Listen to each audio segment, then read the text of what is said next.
예배를 드리고 떠났다. 그러나 룻은 오히려 시어머니 곁에 더 달라붙었다. 아멘.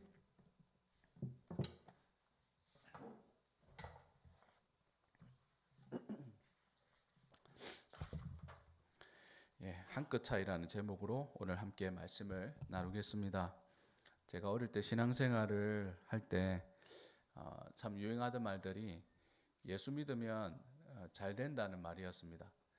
예수님을 믿으면 잘 된다. 여러분 어떻게 생각하십니까? 잘 된다. 예, 좀 너무 많이 듣고 자랐습니다. 그래서 전도할 때도 예수 믿으면 복을 받고 잘 됩니다. 예수 믿으면 여러 가지로 인생이 풀립니다. 이런 말들을 많이 했습니다. 또 실제로 예수 믿는 분들이 잘 되는 것을 저는 눈으로 많이 보았습니다. 다들 잘 되시더라고요.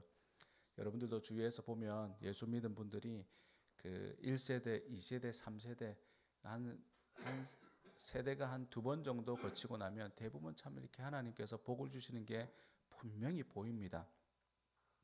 예수 믿으면 병이 낫고, 예수 믿으면 부자가 되고, 예수 믿으면 좋은 직장을 가질 수 있다는 말들 저는 많이 들었습니다. 그런데 커가면서 반드시 100% 무조건 그렇게 된다는 것은 아니라는 것을 알게 되었습니다. 주위를 둘러보니까 예수 믿어도 힘든 일을 만나는 사람들을 보았습니다.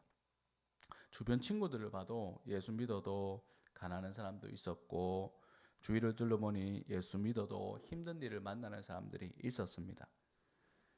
그렇다면 예수님을 믿는 사람과 안 믿는 사람이 동일하다는 것입니까? 그런 건 아닌 것 같습니다. 정확하게 믿는 사람과 안 믿는 사람이 다른 게 분명히 있습니다. 그것은 문제를 만났을 때 예수 믿는 사람과 믿지 않는 사람의 차이가 분명히 드러났습니다. 그래서 믿는 사람과 안 믿는 사람이 어떻게 문제를 대하느냐라고 하는 것이죠. 그것으로 신앙인과 비신앙인을 구분할 수가 있습니다. 오래전에 인간극장에 이지선 자매가 나온 적이 있습니다. 여러분도 보신 적 있습니까? 오래됐습니다. 제가 청년 때쯤인 것 같은데요. 그때 많은 사람들에게 큰 울림을 주었습니다. 어느 날 차를 타고 오빠와 함께 가던 중에 음주운전을 하던 차량과 부딪혔습니다. 심하게 크게 부딪혀서 차가 거의 이제 불이 탔습니다. 불이 타가지고 활활 타오르고 있었습니다. 그 충격으로 차량이 불이 탔는데요.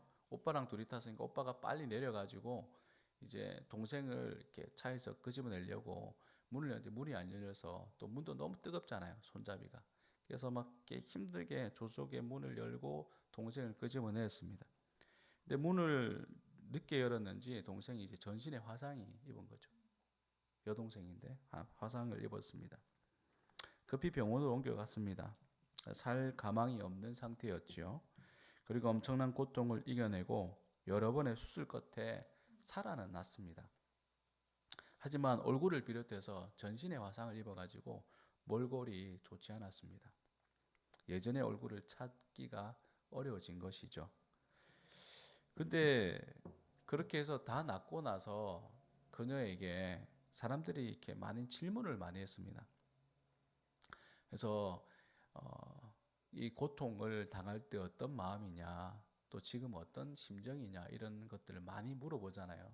어떻냐, 지금 상황이 어떻냐, 마음이 어떻냐 물어보면 이 자매가 이렇게 고백을 했습니다. 제가 몇 가지 이제 찾아보니까 이렇게 나오더라고요. 하나님은 나를 망하게 하신 것이 아니라 다른 길로 부르셨다. 고통은 불행이 아니라 하나님을 깊이 만나는 통로였다. 내 삶이 예전보다 더 행복하다. 하나님이 허락하신 고통이라면 그 안에는 반드시 선한 목적이 있다. 왜 나에게 이런 일이 생겼냐고 묻기보다 이 일을 통해서 하나님이 무엇을 하실까를 생각하게 됐다.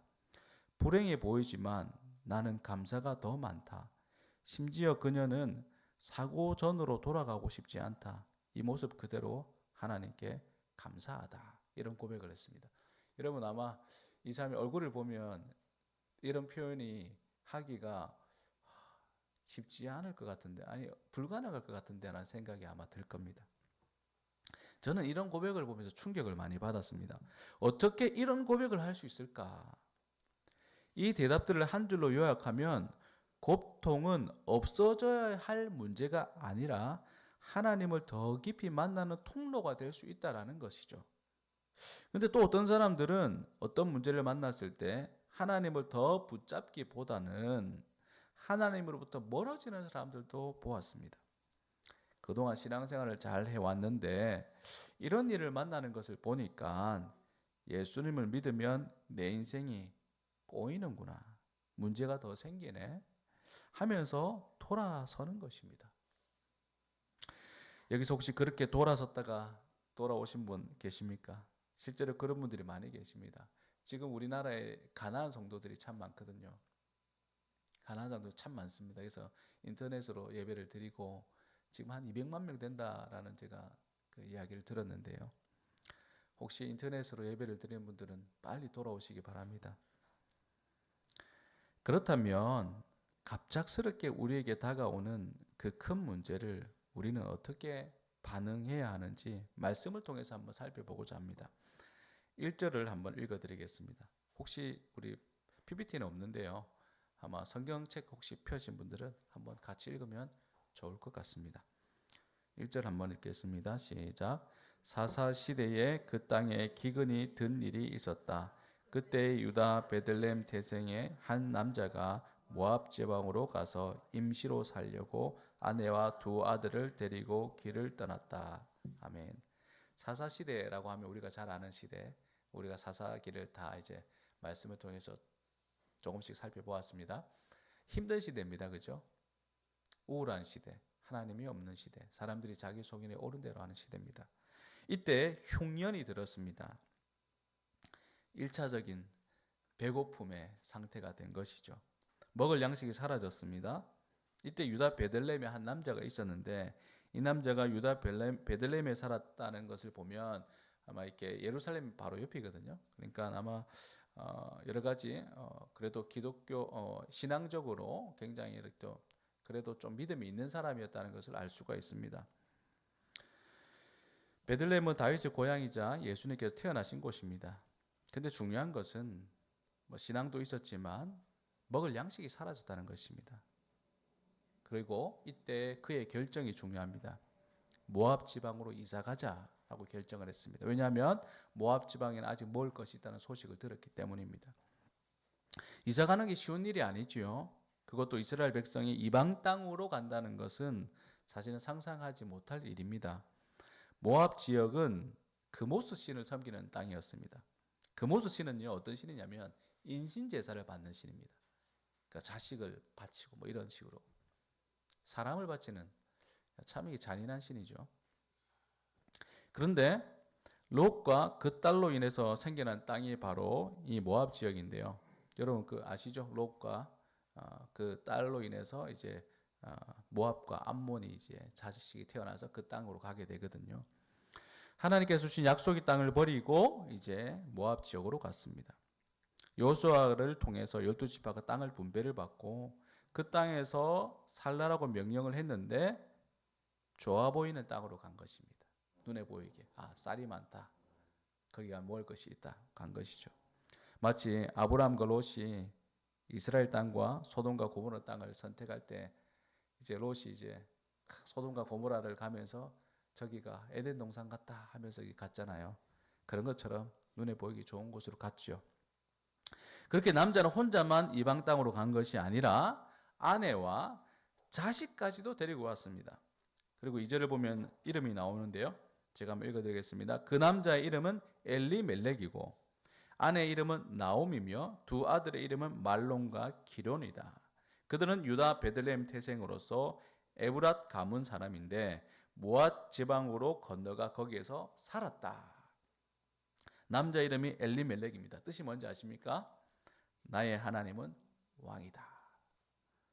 야, 멋지지 않습니까? 그의 이름에 따르면 그는 하나님을 왕으로 모시고 살아야 될 사람이었습니다. 그의 아내는 나옴입니다. 나옴이라는 이름의 뜻은 뭔지 아십니까? 기쁨입니다. 기쁨, 나의 기쁨. 이런 이름들을 보아서 그는 하나님을 경외하면서 기쁨 가운데 살던 사람이었습니다. 꽤 부유한 가정이었습니다. 나중에 나오미가 모압에서 돌아오면서 21절에서 이렇게 고백을 하거든요. 나는 가득 찬 채로 이것을 떠났습니다. 그러나 주님께서 나를 텅 비어서 돌아오게 하셨습니다. 그러니까 모압으로 갈 때는 가득 채워서 갔답니다. 근데 모압에서 돌아올 때는 텅 비어서 돌아왔다. 그러니까 아마 꽤 부유했던 집안인 것 같습니다. 이제 그래서 재산을 다 처분하고 모아서 모압으로 이민을 간 것이죠. 떠날 때는 가득 채웠지만 돌아올 때는 텅 비었습니다. 꽤 부유한 가정이었다는 것을 알 수 있습니다. 그러나 흉년이 들고 먹을 것이 점점 사라지고 있었습니다. 얼마나 더 지나면 먹을 것이 사라지는 것이 아마 두려웠던 것 같습니다. 그리고 그는 시간을 보내면서 자식의 이름을 이렇게 지었는데요. 바로 말론과 기론입니다. 말론의 뜻은요, 병들다는 뜻이고요. 기론의 뜻은 허비하다라는 뜻입니다. 아들의 이름을 말론과 기론으로 지었습니다. 여러분들 아들 이름을 이렇게 지을 수 있습니까? 자녀 이름을 병들다, 허비하다 이렇게 짓는다는 게 좀 이상하잖아요, 그죠? 근데 아마 그냥 추측건데 흉년이 들고 점점 살기 힘들어지다 보니까 이제 이 아이들의 자식들을 향한 그 이름의 표현이 신앙이 점점 이렇게 흐트러지고 믿음이 점점 떨어지고 하면서 자녀의 이름까지도 이렇게 지었던 것 같습니다. 아마 처음부터 떠나려고 한 것 같지는 않습니다. 한번 조금 힘들다고 해서 바로 떠나는 사람이 있겠습니까? 점점 먹을 양식이 사라지고 이스라엘 땅의 살기가 점점 버거워지니까 참다 아마 모압 땅으로 가서 좀 살아보자 생각을 했던 것 같습니다. 모압에 가서 농사를 짓고 조금 버티다가 돌아오는 것이 그들의 계획이었습니다. 그렇게 하나님 말씀보다 당장 모압에서 먹을 것이 많다는 정보만을 듣고 떠난 것이죠. 타협을 했습니다. 문제를 만났을 때에 어떤 결정을 내리는 것이 하나님께서 원하시는 것인지를 우리는 한번 생각해 보아야 합니다. 하나님께서 지금 내게 무엇을 원하시는지 기도하며 질문해야 합니다. 그렇지 않고 그냥 눈에 보이기 좋은 대로 나아가면 결과는 늘 삶을 어지럽게 만듭니다. 그렇게 성경은 얼마 지나지 않아서 생각지도 않은 문제가 생겼다고 말합니다. 3절을 우리 한번 함께 읽도록 하겠습니다. 시작. 그러다가 나오미의 남편 엘리멜렉이 죽고 나오미와 두 아들만 남았다. 남편 엘리멜렉이 이제 죽은 것입니다. 나의 하나님은 왕이시다고 고백했던 아버지가 죽은 것입니다. 그것도 이방 땅에서 아내와 두 아들만을 남겨놓고 죽었습니다. 이 무슨 문제입니까? 만약에 우리가 이 대한민국에서 이제 살기가 힘들어져서 일본이나 뭐 중국이나 아니면 동남아나 아니면 미국이나 이민을 갔는데 남편이 배우자가 죽고 어린 자식 둘만 남았다. 잘 먹고 잘 살려고 갔는데 어떤 느낌이겠습니까? 저는 굉장히 이 본문을 보고 좀 깜짝 놀랐습니다. 가장은 그 당시에 모든 것을 책임지는 자리에 있던 사람이었습니다. 죽어버렸습니다. 타양살이도 고달픈 때 남편이 죽은 것입니다. 사랑하는 아버지가 죽은 것입니다. 배부르게 먹고 잘 살아보려는 꿈이 얼마 못 가서 산산조각이 났습니다. 철석같이 믿었던 아버지의 죽음은 큰 충격이자 좌절이었습니다. 한 집안의 가장이 죽었다는 것은 가족 전체가 흔들리는 일이었습니다. 또 지금 지역이 이스라엘이 아니라 모압입니다. 도와줄 친척도 없습니다. 이 땅에서 과부가 된 것입니다. 그렇게 되고 나니까 이제 자신의 계획들이 모조리 사라져 버렸습니다. 그리고 이제 이렇게 생각합니다. 어떻게 할까 고민을 하다가 이방 땅에서 생존하고 버티려면 우리 아이들을 이방인들과 결혼만 하면 그래도 이제 그 땅에 어떤 정착할 수 있겠다 생각하고 결혼하기로 결정을 합니다. 모압 땅에서 살려면 필연적으로 따르는 결과였죠. 그렇게 하나님을 알지 못하는 이방인들과 두 아들이 결혼을 하게 됩니다. 모압 여자들과 결혼한 것입니다. 여러분 이게 하나님 기뻐하시는 일이겠습니까? 어떻습니까?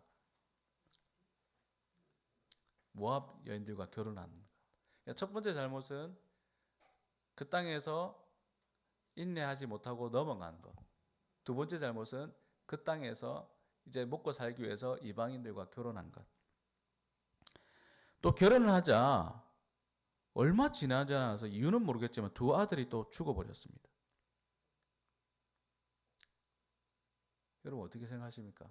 결혼하고 얼마 지나지 않아서 자식도 못 낳고 두 아들이 또 죽었습니다. 5절을 한번 함께 읽겠습니다. 시작. 그러다가 아들 말론과 기론이 죽으니 나오미는 남편에 이어 두 아들마저 잃고 홀로 남았다. 설상가상입니다. 말 그대로 한 집안이 풍비박살이 났습니다. 두 번의 잘못된 결정 그리고 죽음으로 한 가정이 무너져 버렸습니다. 나오미는 이제 결단을 해야 될 때가 왔습니다. 6절을 한번 함께 읽겠습니다. 시작. 모압 지방에서 사는 동안에 나오미는 주님께서 백성을 돌보셔서 고향에 풍년이 들게 하셨다는 말을 듣고 두 며느리와 함께 모압 지방을 떠날 채비를 차렸다. 이제 고향에 풍년이 들었다는 소식을 들었습니다. 근데 풍년이 들었다는 메시지 앞에 뭐라고 나옵니까? 주님께서 백성을 돌보셔서 고향 땅에 풍년이 들었다고 그 사인을 받았습니다. 그러니까 인내하며 기다렸던 지역에 그 사람들이 이제 풍년이 됐다는 소식이 이제 모압까지 들린 거죠. 그래서 이제 나오미가 하나님이 그 땅에 다시 풍년이 되게 하셨구나. 좀 기다렸어야 되는데 내가 실수했지만 이제라도 하나님의 은혜가 있는 자리로 내가 돌아가야 되겠다 생각하고 이제 떠날 채비를 갖춘 거죠. 그동안 잘못된 실수를 이제 바로잡고 싶은 생각도 아마 있었을 것입니다. 그래, 내가 있어야 될 곳은 이곳이 아니지. 모압은 내 땅이 아니지. 내가 갈 곳 가야지 하면서 이제 출발을 한 것이죠. 근데 이때 두 며느리가 함께 따라갔습니다. 여러분, 며느리 입장에서는 나오미와 정반대입니다. 이제 완전 반대거든요. 생각해 보십시오. 이제 두 며느리는 나오미가 모압에 온 것처럼 이제 모압에서 이 가나안 땅으로 가는 거예요. 이스라엘 지역으로 가는 거거든요. 이게 완전 반대가 돼 버렸습니다. 그러니까 나오미가 생각해 보니까 자기 처지와 정반대인 이 두 며느리를 보면서 야, 이건 아닌 것 같다. 나도 이렇게 와서 고생하고 정말 그 사실은 뭐 우리 소위 말로 개고생하고 지금 이제 돌아가는 거지 않습니까? 근데 이 두 며느리까지도 그렇게 만든다는 게 이 양심의 가책이 느껴지는 거죠. 그래서 8절과 9절에 이렇게 표현을 합니다. 우리 한번 함께 8절과 9절을 한번 함께 읽어보겠습니다. 시작. 길을 가다가 나오미가 두 며느리에게 말하였다. 너희는 제각기 친정으로 돌아가거라. 너희가 죽은 너희들의 남편들과 나를 한결같이 사랑해 주었으니 주님께서도 너희에게 그렇게 해주시기를 빈다. 너희가 각각 새 남편을 만나 행복한 가정을 이루도록 주님께서 돌보아 주시기를 바란다. 나오미가 작별하려고 그들에게 입을 맞추니 며느리들이 큰 소리로 울면서 말하였다. 아닙니다. 우리도 어머님과 함께 어머님의 결례에게로 돌아가겠습니다. 야, 좀 감동이지 않습니까? 오늘날 우리 한국 사회에서 이렇게 며느리와 시어머니가 이런 관계가 된다면 얼마나 행복하겠습니까? 어머니가 야, 너희 집 돌아가라면 아닙니다, 어머님. 저는 어머니와 함께 살겠습니다 하면서 막 펑펑 울면서 어머니 손잡고 하면 야, 시어머니가 굉장히 감동을 받을 것 같아요. 우리나라에서는 이런 일이 일어날 것 같지는 않은데 아무튼 펑펑 울면서 진심으로 어머니 저 함께 가겠습니다. 괜찮습니다. 어머니 하나님이 내 하나님입니다 하면서 이렇게 붙잡았습니다. 나오미는 돌아오는 길에 두 며느리가 유다 지역으로 데리고 오면 이들의 인생이 자신과 같이 될 처지라는 그 생각이 드니까 도무지 데리고 갈 수가 없었습니다. 그래서 집으로 돌아가라. 괜찮다. 내가 너희들 위해서 기도할게. 너희들 이 땅에서 다시 재혼하고 잘 살아야지. 내 따라오면 너희 정말 고생한다. 이방 여자라고 무시당할 거다. 그냥 여기 살아라. 이렇게 말한 것이죠. 처음에는 둘 다 거절했습니다. 어머니 따라갈 겁니다. 어머니 고향으로 저희도 갈 겁니다. 했습니다. 그러자 두 번째 나오미가 강권하자 오르바는 입을 맞추고 돌아갔습니다. 하지만 롯은 오히려 더 시어머니를 붙잡았습니다. 14절을 함께 한번 읽도록 하겠습니다. 시작. 그들은 다시 한번 큰 소리로 울었다. 마침내 오르바는 시어머니에게 입 맞추면서 작별 인사를 드리고 떠났다. 그러나 룻은 오히려 시어머니 곁에 더 붙었다. 오르바는 떠났지만 롯은 오히려 나오미를 더 강하게 붙잡았습니다. 절대로 떠날 수 없다는 의지를 보인 것입니다. 저는 오늘 본문의 핵심은 바로 이것이라고 생각합니다. 오히려 더 달라붙었다. 오히려 더 달라붙었다. 그러니까 건성을 한 게 아니라 어머니가 두 번째 가라고 하니까 더 바싹 어머니의 다리 꺼댕이를 잡고 어머니 저는 절대 못 갑니다. 저는 무조건 어머니 따라갈 겁니다. 완전하게 이제 100% 달라붙은 거죠. 마치 나엘이가 엄마의 발을 꼭 붙들고 엄마 따라갈 거야 하면서 꽉 잡는 것처럼 완전히 이제 붙은 거죠. 더 붙은 겁니다. 아비멜렉은 힘든 기근을 만났을 때 약속의 땅 가나안을 버리고 모압으로 가족을 데리고 떠나갔습니다. 나오미는 먹고 살기 위해서 아들들을 이방 여자들과 결혼시켰습니다. 그런데 나오미가 고향으로 돌아갈 때 롯은 끝까지 나오미를 붙들었습니다. 시어머니가 극구 말렸음에도 불구하고 끝까지 매달렸습니다. 절대로 그 손을 놓지 않았습니다. 저는 여기서 우리가 정말 붙잡아야 할 것이 있다고 봅니다. 살아가는 도원교회 우리 성도 여러분, 앞으로 여러분들이 우리가 하나님을 믿는 사람들은 잘 될 것입니다. 하나님께서 복을 주실 것이고 반드시 좋은 길, 선한 길로 인도하실 것입니다. 반드시 하나님께서 우리에게 하나님의 뜻들을 이루어 주시고 그 뜻들이 이루어지는 것을 보여주실 것입니다. 그런데 우리가 한 가지 기억해야 될 것이 있습니다. 하나님은 이 복을 주실 때 고난을 이겨낸 자에게 주십니다. 그러니 우리에게 오는 이 고난을 잘 이겨내야 됩니다. 또 우리 도원교회 앞으로 큰 부흥을 주실 것입니다. 하나님께서 많은 사람을 보내실 것입니다. 죽어가는 영혼들을 살릴 것입니다. 그런데 반대로 사단 마귀는 그것이 싫어서 우리에게 여러 가지 고난을 줄 것입니다. 앞으로 여러분 이런 어려운 일을 만날 때 우리가 해야 될 일이 있습니다. 무엇이냐면 하나님께 꼭 붙들어 있는 겁니다. 하나님께 꼭 붙어 있는 것입니다. 꼭 붙잡고 있는 겁니다. 절대로 놓지 않는 거죠. 하나님, 저는 절대로 놓지 않습니다. 아무리 누가 핍박하고 가라고 해도 저는 주님 바지를 꼭 잡고 다리를 꼭 잡고 절대 놓지 않을 겁니다. 이 자세가 있어야 됩니다. 끝까지 주님만 붙잡으면 됩니다. 승리합니다. 그래서 룻은 끝까지 나오미를 붙들었습니다. 여러분, 근데 이 룻이 나오미를 끝까지 붙든 비결이 뭔지 아십니까? 우리가 읽어보진 않았는데요. 15절과 16절에 나와 있습니다. 성경 한번 찾으신 분들은 15절과 16절을 한번 다 같이 한번 읽어보도록 하겠습니다. 시작.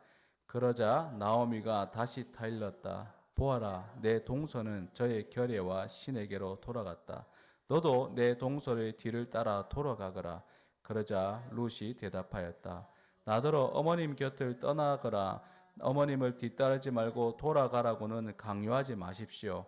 어머님이 가시는 곳에 나도 가고 어머님이 머무시는 곳에 나도 머무르겠습니다. 어머님의 결례가 내 결례이고 어머님의 하나님이 내 하나님입니다. 아멘. 나오미는 모압의 신에게로 돌아가라고 말했습니다. 여러분 잘 보십시오. 나오미가 네가 믿는 신에게 돌아가라 이렇게 말했습니다. 15절에 그렇게 나와 있죠. 보아라, 내 동서는 저의 결례와 신에게로 돌아갔다.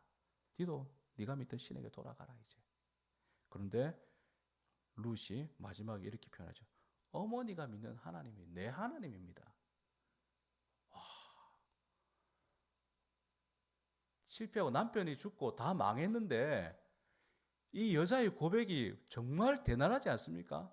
아니 어머니가 믿던 하나님 때문에 내 남편이 죽었잖아요 하고 나는 돌아갈랍니다. 이게 정상 아닙니까? 맞잖아요. 남편 죽었잖아요. 어머니 믿는 하나님 무슨 하나님인데 내 남편 죽고 지금 우리 빈털터리가 망했는데 누가 믿으라 해도 이제는 다 끝났잖아요. 이제 돌아가야지. 그게 정상 아닙니까? 근데 이 루스의 고백이 정말 충격적인 거예요. 어머니 하나님이 바로 내 하나님입니다 하면서 끝까지 어머니를 붙들었던 그 힘이 신앙 고백이었어요. 사실은.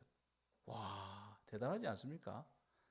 저는 여기서 이 룻이 그냥 어머니 인간적인 관계에서 시어머님, 어머니 혼자 살면 힘들 거니까 어머니 내가 모시고 살게요, 따라갈게요, 이 정도 고백이 아니라 어머니가 믿는 하나님을 내가 끝까지 믿겠다라는 신앙 고백하면서 이스라엘 땅으로, 유다 땅으로 따라간 겁니다. 와, 이 대단한 거죠. 이거 대단한 거 아닙니까? 이거 그냥 보통 사람 같으면 에이 무슨 지금 예수, 니 때문에 지금 우리 집안 망하고 니 때문에 지금 우리 남편 죽고 니 남편 잡아먹은 사람이다, 이런 표현 안 하겠습니까? 오늘날 시대면. 한 집에 여자가 잘못 들어와서 집에 이런 일이 생겼다고 막 이렇게 그렇게 막 구박당할 그런 거 아니겠습니까? 그런데 이 룻이 어머니를 향해서 표현하기를 어머니가 믿는 하나님 바로 내 하나님입니다. 그러니까 저는 반드시 따라갈 겁니다. 이렇게 고백한 겁니다. 가면 뻔하죠? 유대 땅 가면 어떤 취급 당하겠습니까? 이방 여자가 유대 땅 왔다. 어떤 취급 당하겠습니까? 잘 대해주겠습니까? 아니죠. 그거 다 알지만 신앙으로, 믿음으로 간 것입니다. 여러분, 그래서 저는 여러분들에게 복받는 비결을 알려드리겠습니다. 뭐냐면 문제가 생겼을 때 옛날로 돌아가지 마시기 바랍니다. 문제가 생겼다고 모압으로 가면 안 됩니다. 문제가 생겼다고 이방 사람과 결혼하는 것은 아닙니다. 문제가 생겼다고 내 방법으로 한번 해결해 보려고 그렇게 애쓰는 것 아니죠. 문제가 생길 때 뭐 해야 됩니까? 더 붙들어야 됩니다. 기도하며 더 붙들어야 됩니다. 더 세게 잡아야 됩니다. 주님 손 꼭 잡아야 됩니다. 나오미가 룻이 그랬잖아요. 어머니를 더 세게 잡았잖아요. 그러면서 신앙 고백했죠. 어머니 하나님 내 하나님입니다.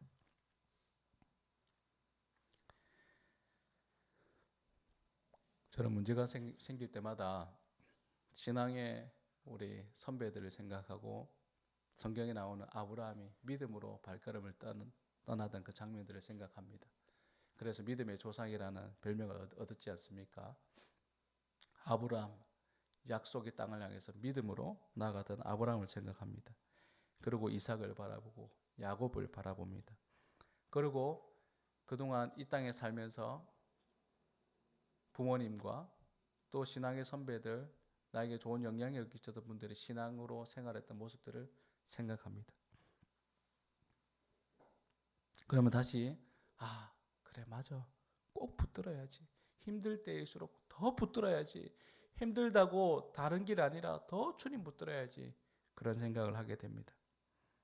아무것도 필요 없습니다. 여러분, 힘들 때 어려울 때 아무것도 필요 없습니다.